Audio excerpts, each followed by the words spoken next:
The psychedelic revolution is here.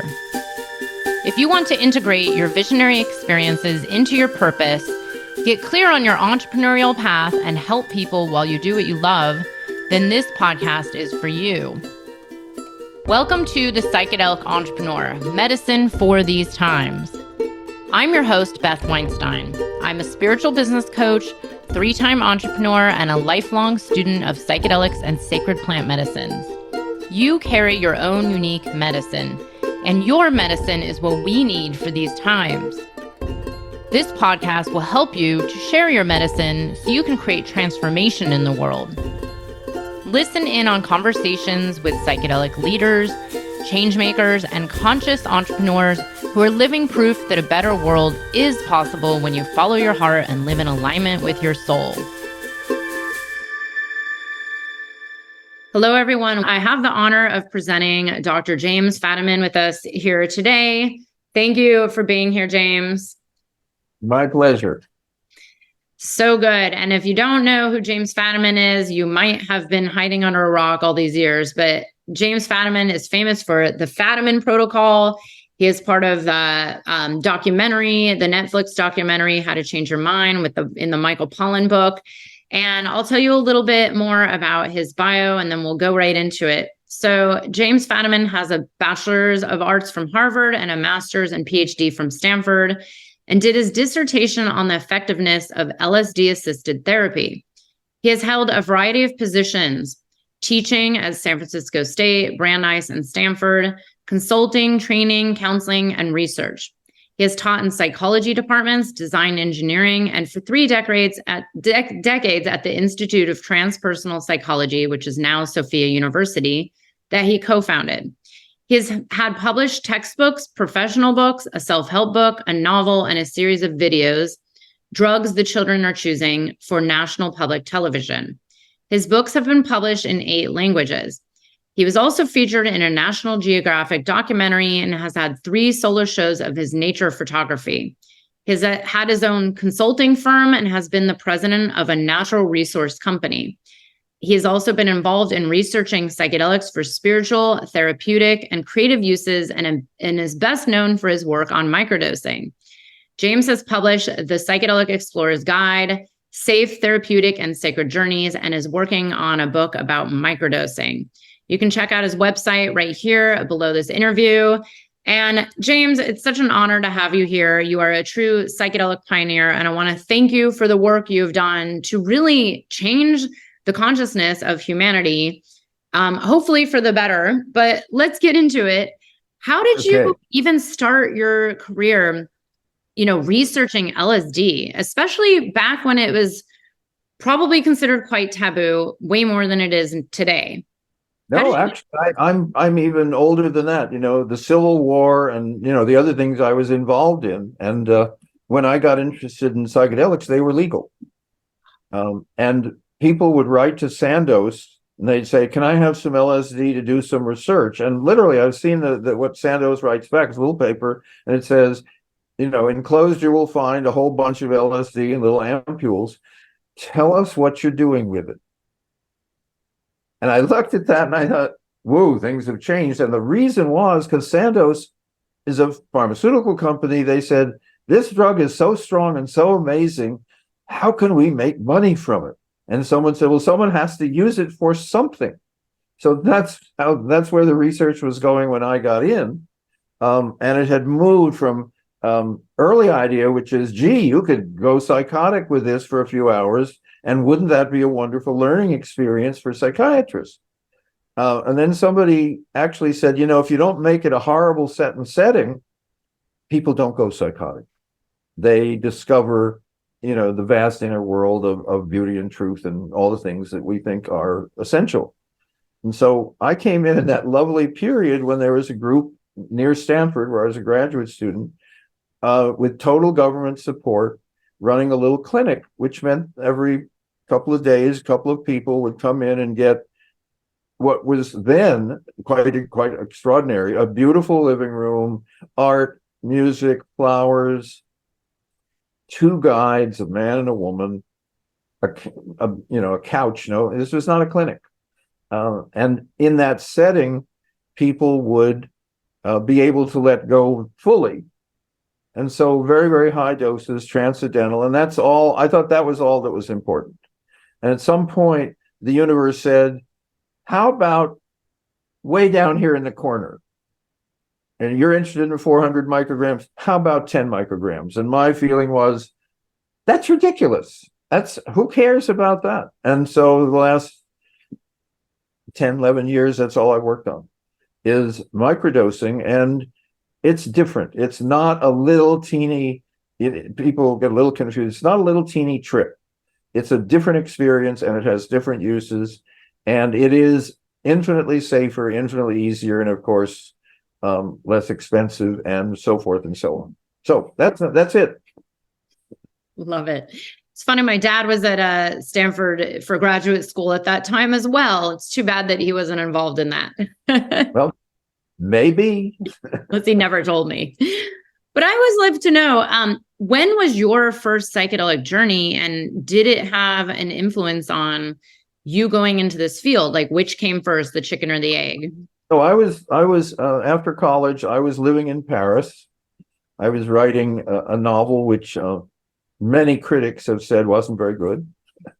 Having a wonderful time, fascinating. And my favorite undergraduate professor, Richard Alpert, who became Ram Dass, shows up in Paris because we'd become friends. And he said, the greatest thing in the world has happened to me. And I thought, well, that's nice. He's my friend. Good. And I sat back waiting for the story.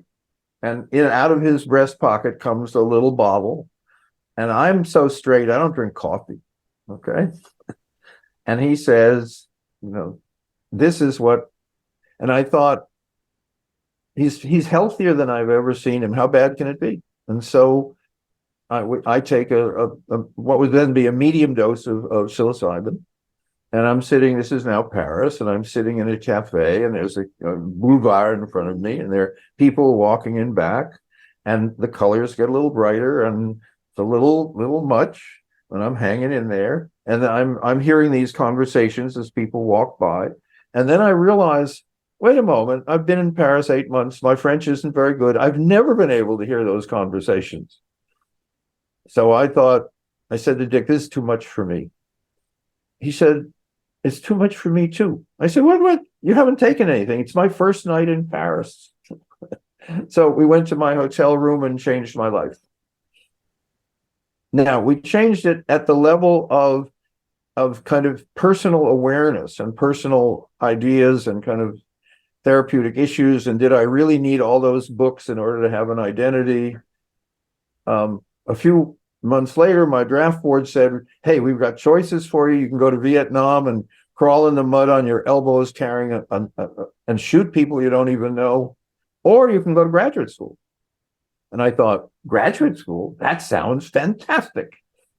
So I ended up at Stanford, really not wanting to be in graduate school at all, but way better choice.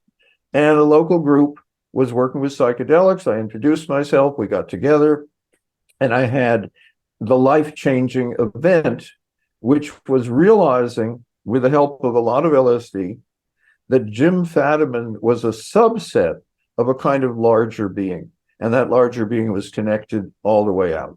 And as Michael Pollan says in a wonderful metaphor, he said, I looked out and my identity was spread all over the landscape like a coat of paint. So that was the shift. And then I was a first-year graduate student in a department that at best would think I was crazy if I said what I was thinking. And so I kind of tiptoed through and managed to get out and have not been arrested, really not even once. That's amazing. This is definitely pioneering. I mean, I'm curious, how did then the study of microdosing come about? And, it's just so interesting to see how much it's present in our collective, at least here in the Western world. It's almost to the point where it's, I say it's almost legal, even though it's not. And it's just so accepting. We now have moms microdosing. We now have, like I mentioned, like my house cleaners coming to me asking for microdosing.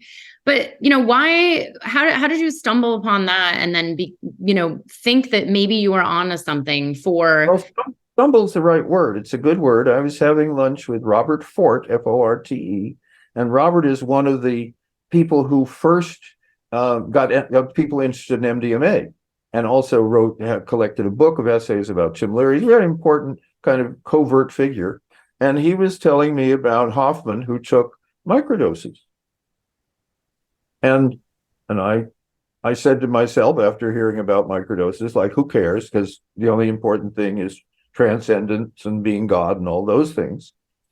But it worked out that I somehow had some LSD available, which had just happened.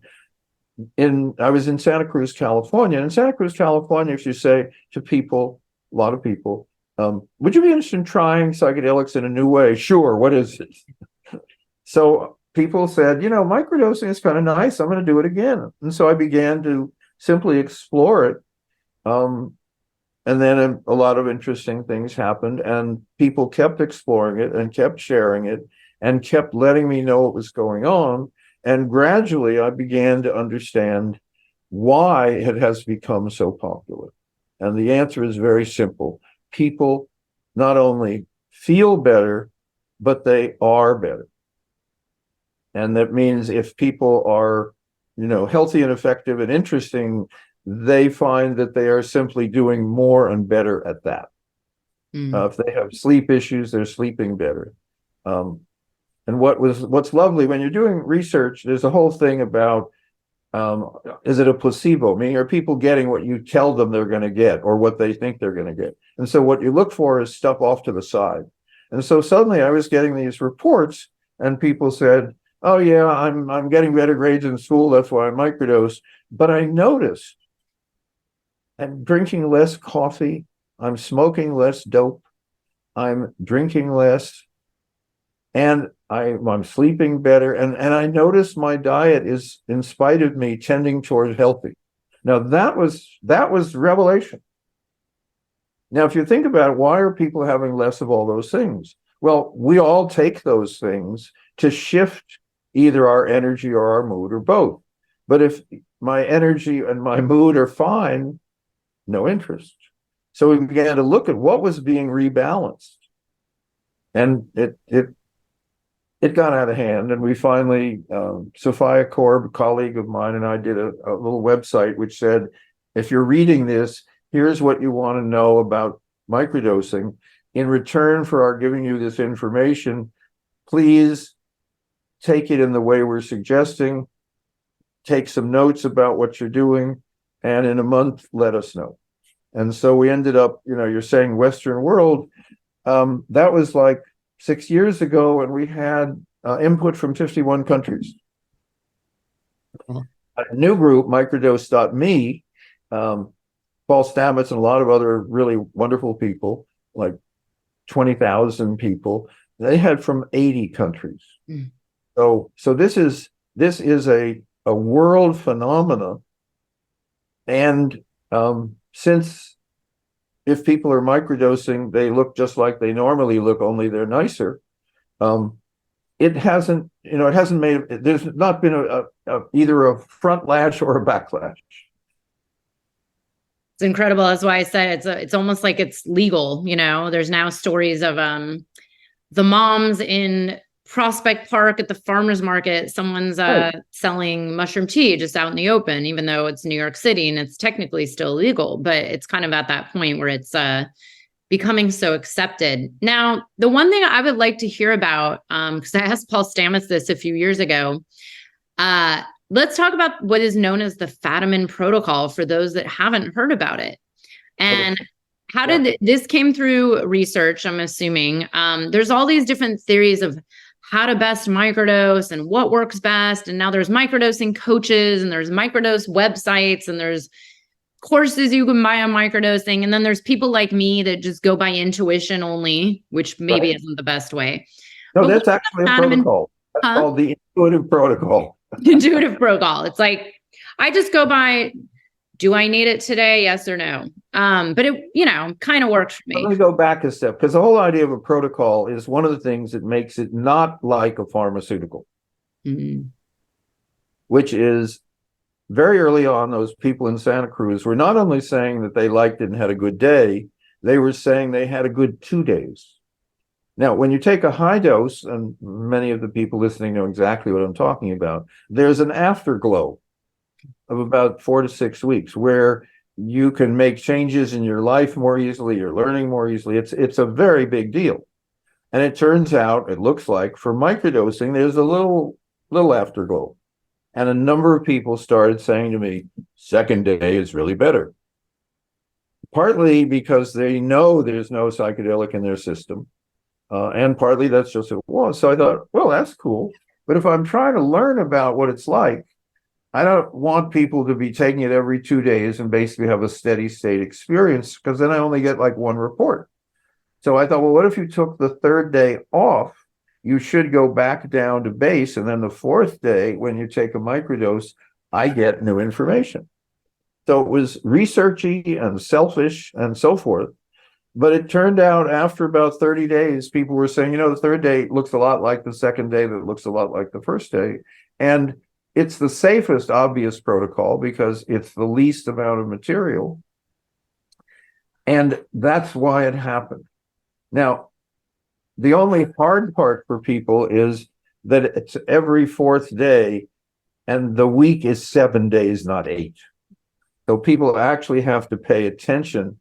And that turned out to be beyond, that was a tough one. So the other common sense day is every other day.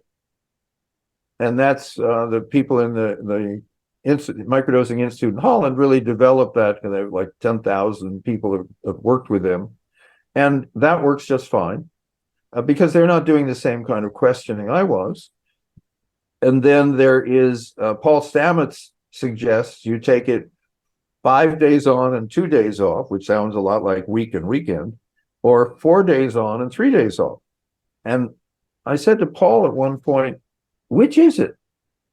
He smiled. He said, you can't be too rigid. And I thought, no, I guess you can't.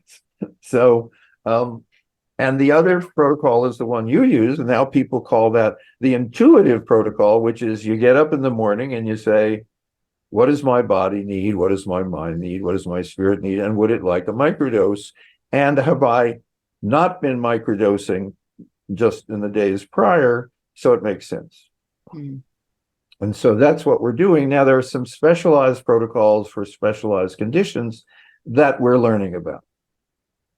But that's the basics. And that's the other question that comes up is, what are the substances? And it's 95% of everything I hear and read and research is either psilocybin in the natural mushroom or LSD.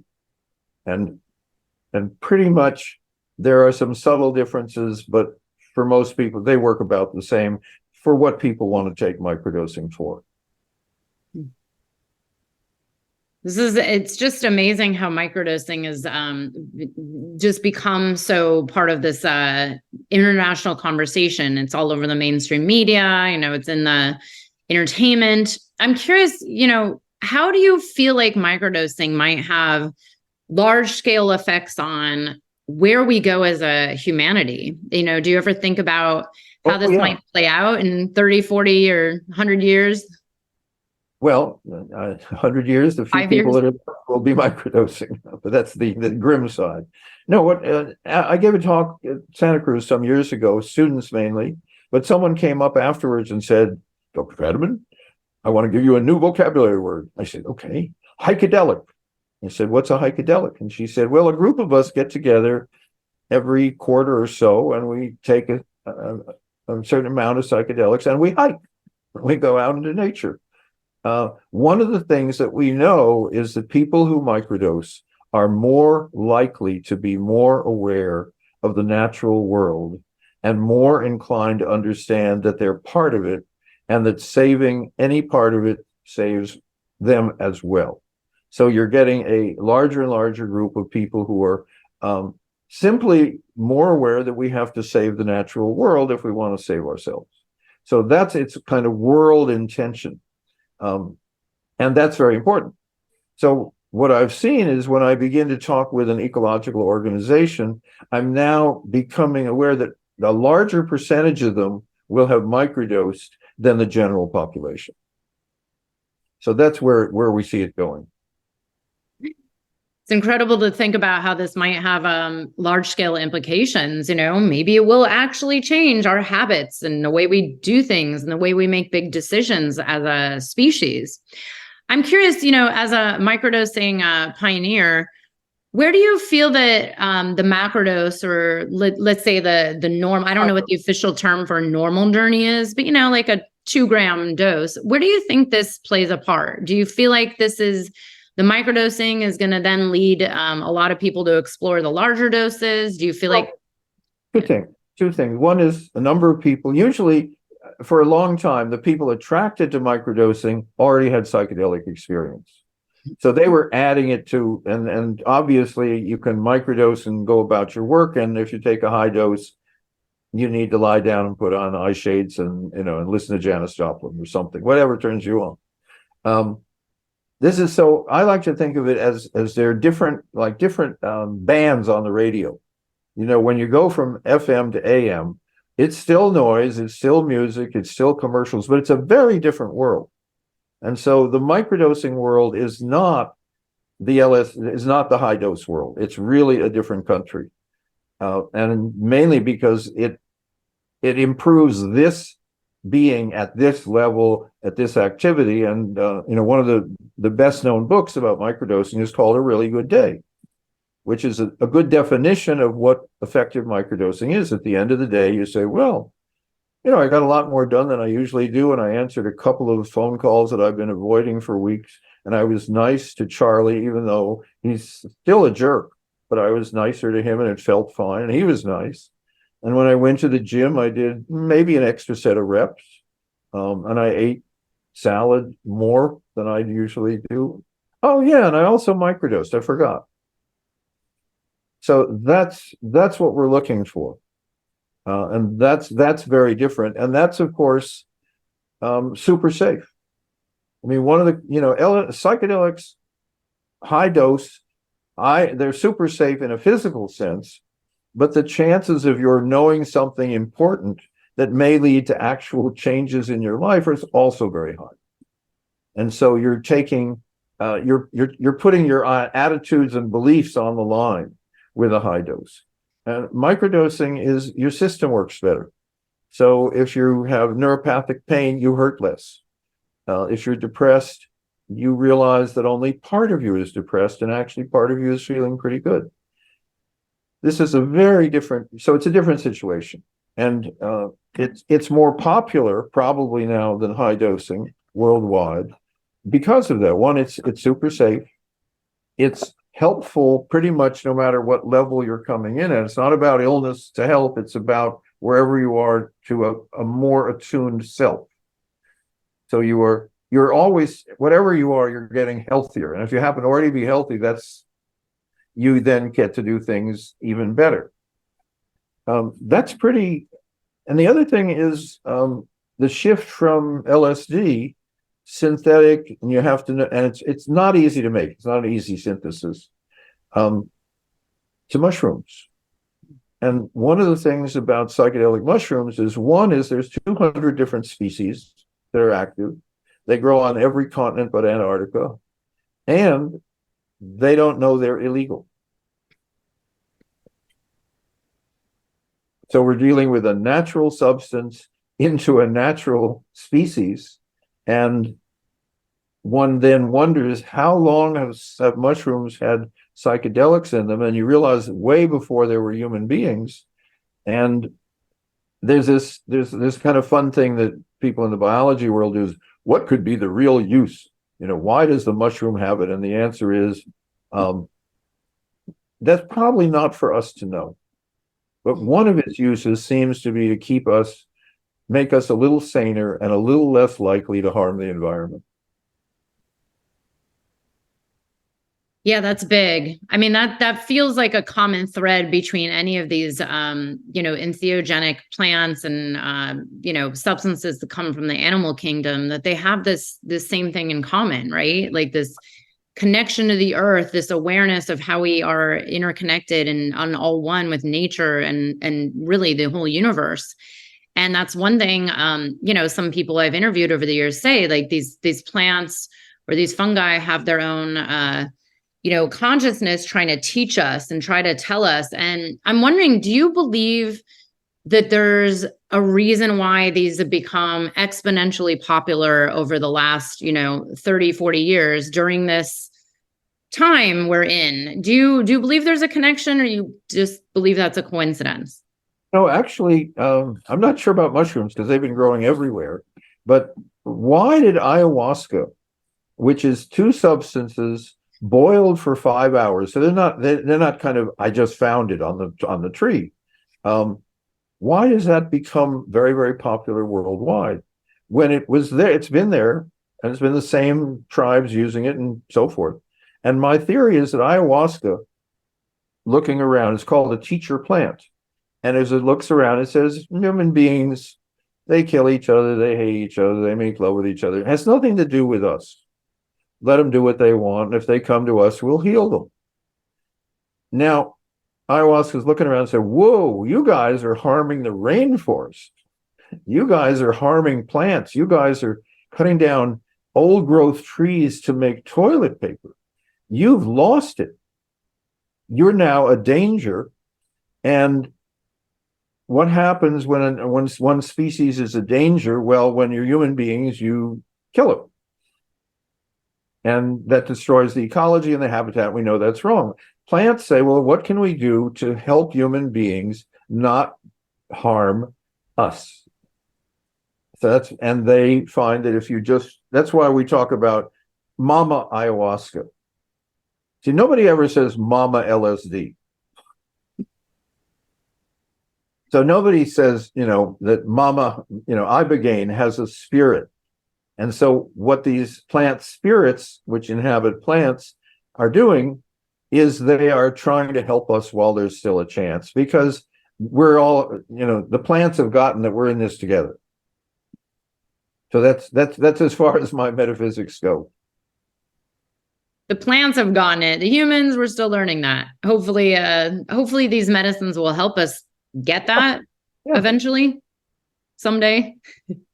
Well, we're doing in a sense, the maybe microdosing is spreading so fast because the plants have figured out it's easier. We can get more people on board, and once they become aware of nature, then they're working with us, not against us, and that will help a lot. It may be too late for the human species, but it's not too late for the planet. Good point there. Now, I want to ask you, you've been a pioneer in this field since before they were actually illegal, and then they became illegal. And now we're seeing movements to decriminalize and legalize in some places.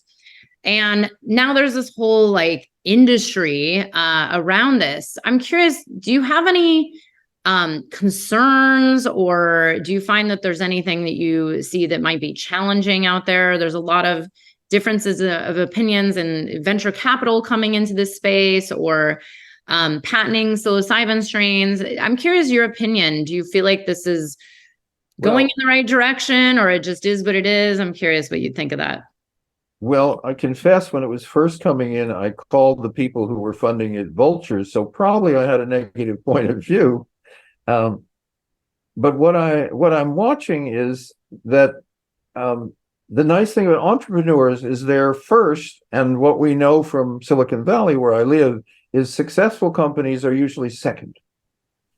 So the first one makes massive mistakes, and the other little company are watching, and they don't make the same mistakes. As we saw cannabis. I mean, there was one, I guess maybe it was Canopy, I'm not sure, but it was at one point valued at $7 billion. Okay, and 2 years later, it's sold whatever assets it has to some other little company.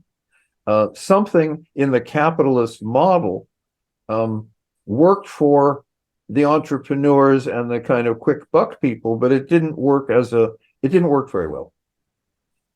Lots of reasons, psychedelics now, at one point there was 400 companies worldwide saying that they were doing something with psychedelics.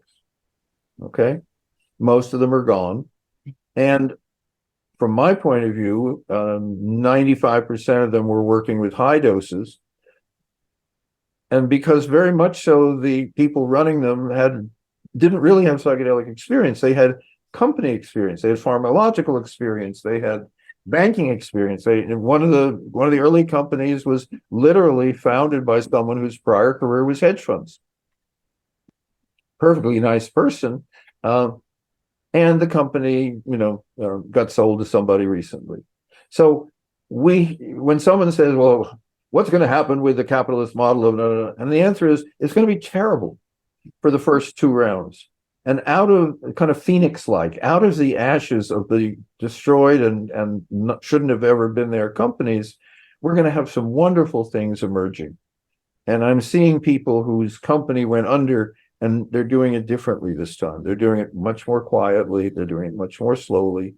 And they're picking a target that makes sense. So I was asked to be on a board. I've been on a lot of advisory boards. I'm a staff member of a couple of companies. And about 6 months ago, I simply pulled myself off of all of them, so I could recommend the ones I really found wonderful, without compromising them or me. And that's worked very well. So I'm very supportive of a number of very exciting things happening. I'm an old friend of MAPS for many, many years. I have friends in the cannabis industry and so forth. And anything, the Dalai Lama said it nicely, is if you can't do anything else, be kinder. And so I'm looking for companies whose intention is to make the world a better place and make enough of a profit to stay in business.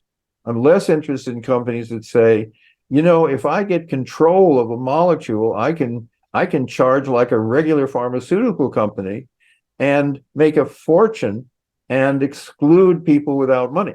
That's a different model. It's not an evil model. I don't like it, but that is the model that we basically have legislated ourselves into. So I'm looking forward to.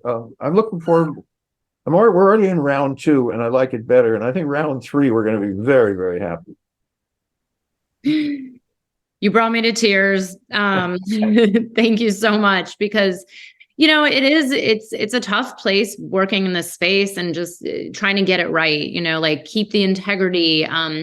I do believe, and Rick Doblin said the same thing, that most everybody, maybe not everybody, but most everybody has, a higher and good intention. We all want to see the changed planet. We all believe in these medicines. We've all had, well, maybe not everybody, as you just mentioned, but many of us have had our lives changed so much. Right. That to really be in the right integrity is important. And I actually said this years ago, that I do believe, like anything, things will shake itself out. And, we've already seen some companies. I even bought stock in one of these companies that is now gone.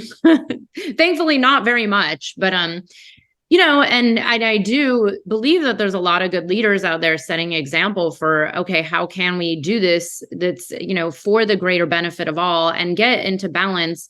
The fact is, we live in a society that involves having money still. Most people need to pay bills, and it is part of our system, even if not everybody likes it. And, how can we just do better for the greater good and for the planet? So thank you so much. And we can, if that's where we're starting from. And a lot of places are starting from that. Certainly, a lot of the people in the universities who are creating the data from which companies come and grab are deeply idealistic. Roland Griffiths, he set up, as much as he could, a way in which the research would always be, at least at his place, the non-commercial research, the spiritually oriented research, because he understood in his world, and it's a wonderful term, non-therapeutic uses are really far more important in the long run than therapeutic uses, which is, can I become a better enough being so that my being on the planet is worth the amount of CO2 that I'm putting out? It's an interesting question. Kenneth Roshi many years ago was talking. There was early female Roshi, Zen Roshi, who was British, And she was very ill at some point in Japan, and she was put on an all meat diet. She's been a total vegetarian since, like age 8. And she said the moral question for her, and it was a real question, is, am I more valuable than a cow? Now, you shouldn't ask yourself that question, because very often you're going to be very depressed by the answer. But she decided that in terms of the work she was doing, that it was okay. And that's the kind of person that we're looking for. Is, there's no, and if one is a venture capitalist, that doesn't mean that one is against anybody. The question of how do you manage, how does MAPS, which now will have a license to do MDMA therapy for a number of years, as if it had a patent on a drug, how does it use that time? And how does it develop for all of us? And how does it attract the necessary capital it needs? Not promising a giant return on investment. So there's a lot of economic models out there that are perfectly adequate. And it may be that this is something governments should be doing, because they have more reach, and although they have more overhead, they don't worry much about profit margin. So it may become like a utility, like you deserve, as there's a number of constitutions around the world that says you have an innate right to be healthy. And something that gets in the way of your being healthy is illegal. So that means when you say the microdoses seem to help people, they're illegal, can you do something about it? They say, I'll take that seriously. And so, I mean, what we're seeing now, and you're telling me that, microdoses are everywhere and it's as if they're legal. Well, if you ask the Drug Enforcement Administration, they say, oh, no. And you say, well, are you doing anything to stop psychedelics? And they say, really, no. And I said, and this is real, why are you not more interested in psychedelics? And this wonderful agent looks at me and says, there's no money in it. And I thought, wait. This is not a capitalist organization. I thought, yes, it is. Is each agency, in Austin and in San Francisco and in Louisiana has a budget. And here's 2 cars coming down the road. This one has, an old scientist who's carrying with him, 10 doses of microdosing, which is like half a gram. Okay.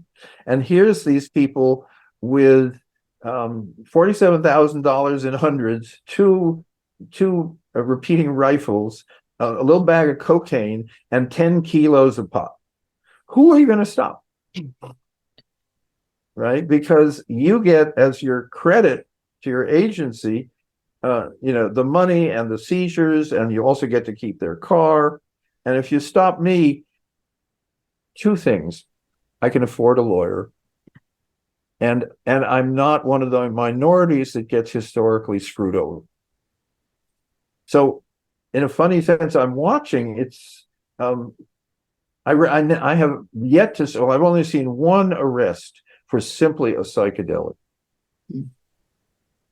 So we're seeing a kind of common sense again, if you think about it, that we don't cause any problems. Nobody says, I'm so high on cubensis mushrooms that I can rob this bank and nobody can stop me. Nobody, not the way it works. Such a good point. That's hilarious too, that imagery. So James, I have one more question. You're working on another book. Congratulations. This is amazing. And it's going to be about microdosing. And I'm curious, for maybe people like me who have just been microdosing for a long time now, it almost seems like, oh, what more is there to learn? What do we need to know? And are they even doing research on this? I'm curious, are we still discovering, and do you think we're going to continue discovering new benefits, new neural pathways, maybe different levels of consciousness? I'm curious, what does the future hold for microdosing? Okay, now we're going to go down to microdosing. So we're not going to find any new states of consciousness. Okay, we're not in that realm. But what we're finding is that microdosing is a general kind of like a tonic, which means it seems to rebalance parts of the system that are out of balance.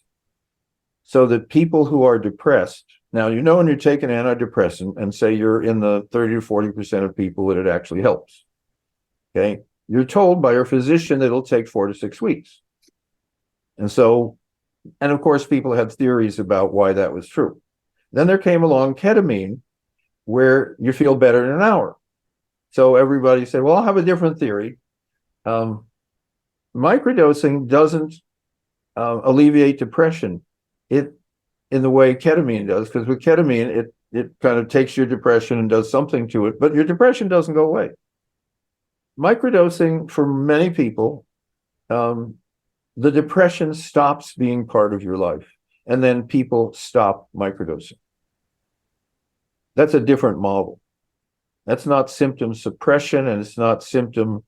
It's actually, and again, medicine doesn't use this word very often because they don't do it very often. It's called cure. That's different, and it's curing because the system now is capable of handling itself. In a sense, a vaccination is a cure. It gives the body the tools it needs. So however many times the virus passes through, it says, I'm sorry, we don't have any room for you. And we know that because the body is continually making new cells and viruses are making new variations, that a vaccine doesn't last forever. But it's in that realm. And so what I'm seeing is there are two groups of microdosers: people who microdose, clear up a major difficulty, microdose less, notice that they're feeling fine, and microdose as you do now and then when it feels appropriate. So, I have in my little medicine chest some things that I bought when I had some problem sometime. And every once in a while, I say, I wonder if I have any activated charcoal, because I'm feeling bloated. Now, I don't take activated charcoal. I'm not an activated charcoal user. I don't go to activated charcoal groups. My name is Jim, and I use activated charcoal.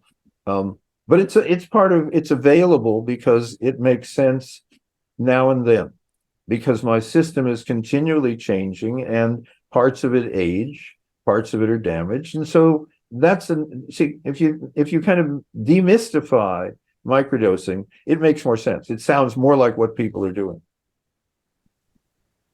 Incredible. Never thought of it that way, but I'm excited for this book. Can you tell us a little bit more about it, or is it kind of hush hush until it's ready to be published? Imagine saying to an author, do you want to talk about your book, or would you like not to? Okay. All the images I have about that are kind of about sexual rush, so I'm not going to go into it. But Jordan Gruber, we did our last book together on cells, on the kind of inner divisions. We're doing a book with a rough title of What You Need to Know About Microdosing. And we have St. Martin's as the publisher. They're a big publisher. We have an editor we're totally in love with. And what we're doing is we're answering hundreds of questions that people have. And a lot of those questions are, is it good for? Is it good for? Can it be used with? Can I use it to get off my medication, which I hate? Can I take it with my medication that I like? Those are all very real and important questions. And then there's large questions like, what does it do for sports? Okay. And there was a wonderful note, and you'll guess the topic, where someone said, if you guys ever let people know what this does for libido, you have a real product here. Now, and it turns out when you get a little bit researchy, people have better sex. Okay. Now, two possibilities. One is more sexual energy, mitochondria more excited and all that. The other is that you're able to be closer and more intimate and more open and less defended. And so that improves intimacy, which improves sex. Notice one is pretty much physical and the other is pretty much mental. It's not my job to tease those apart, but when people say, will this help my sex life? The answer is, it will allow you, to come from a better place one way or another. And so that's really what we're looking at. Amazing. I hope there's a chapter on microdosing in adolescents and children. Is that something you might explore? Yes. Well, rule of thumb is don't ever give anything to children because their brains are still developing.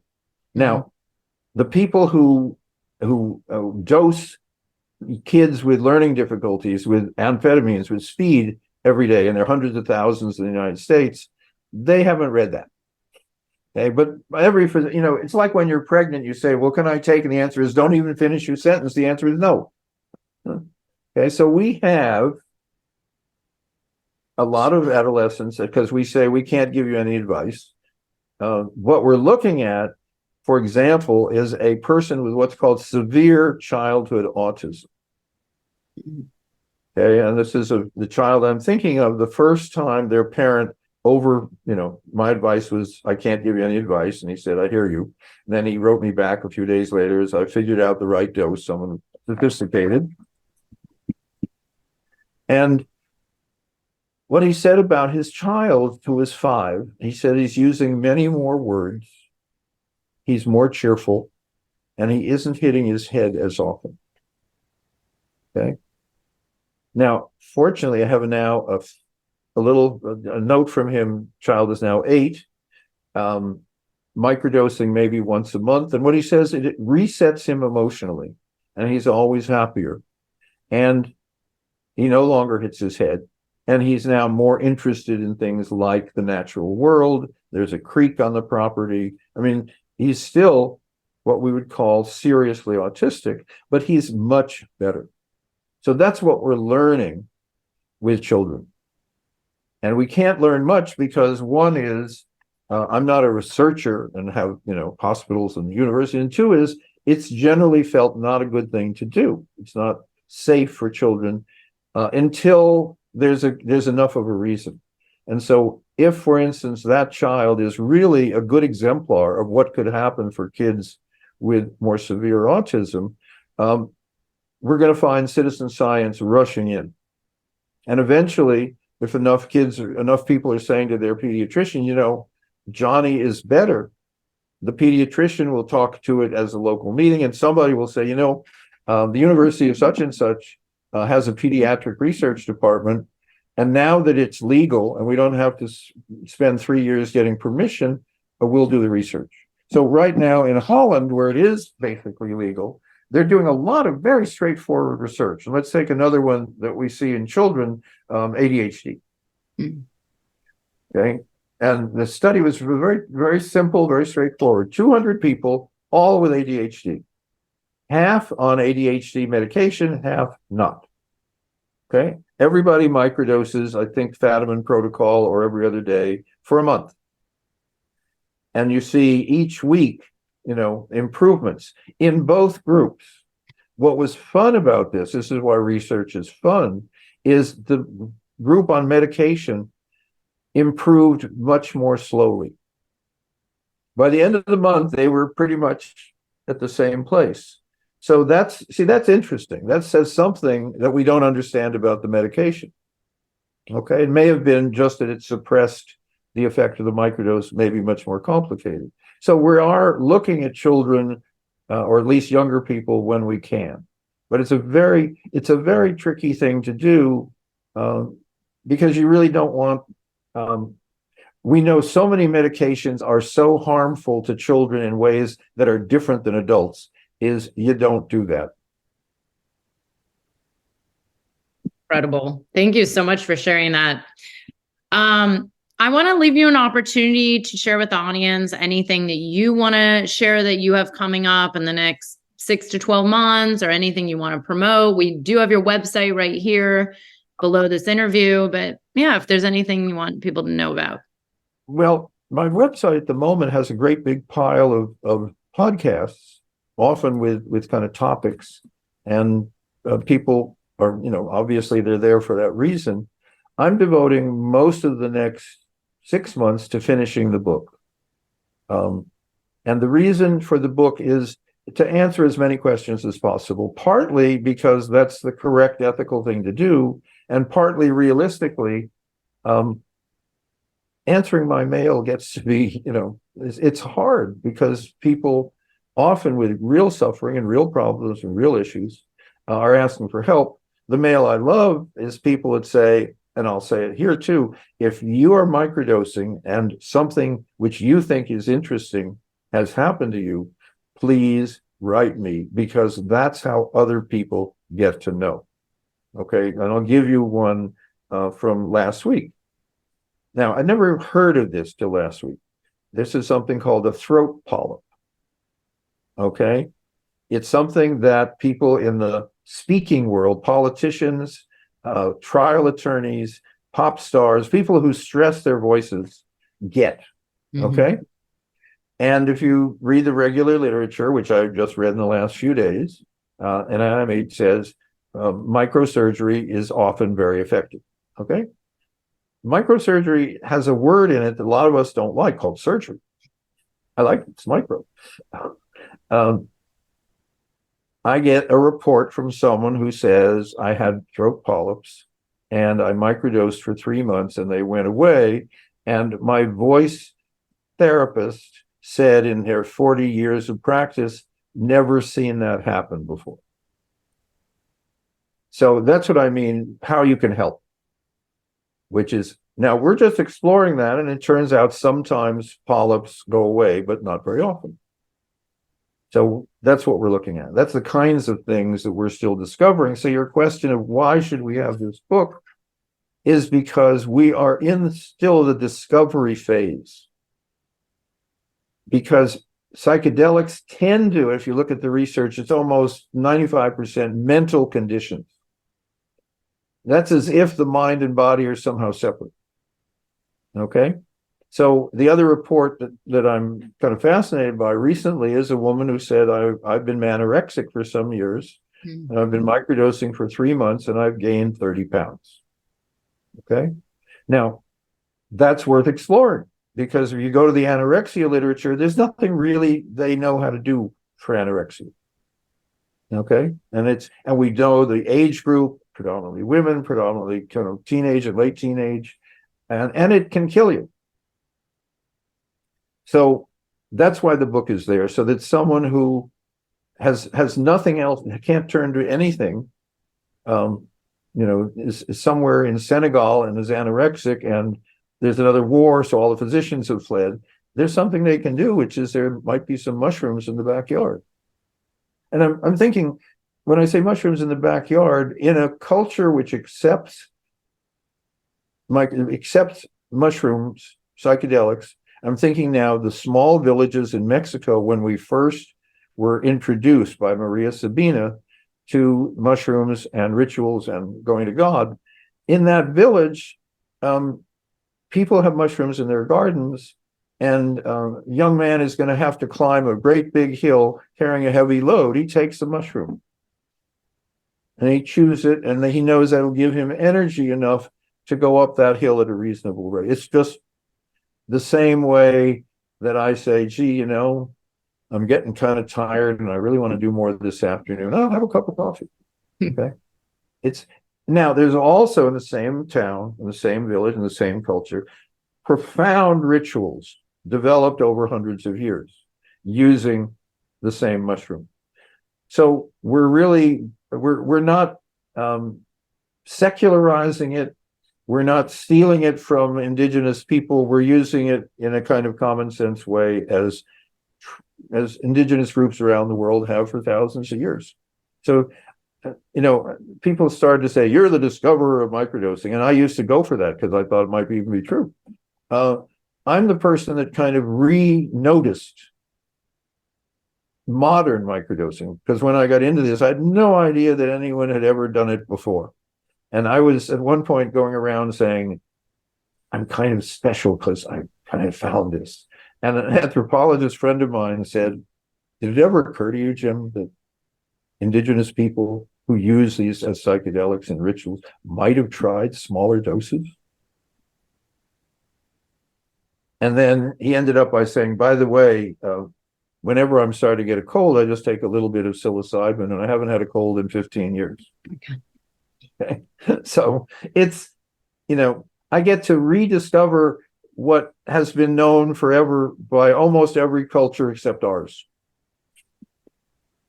And it's wonderful. And I get to talk with you and share that because since I don't have a company and I'm going to have a product, so I'll be telling you, if you don't buy my book, life will not be good for you. But I don't have to do that yet. So we can just appreciate your use of it, which is when it makes sense.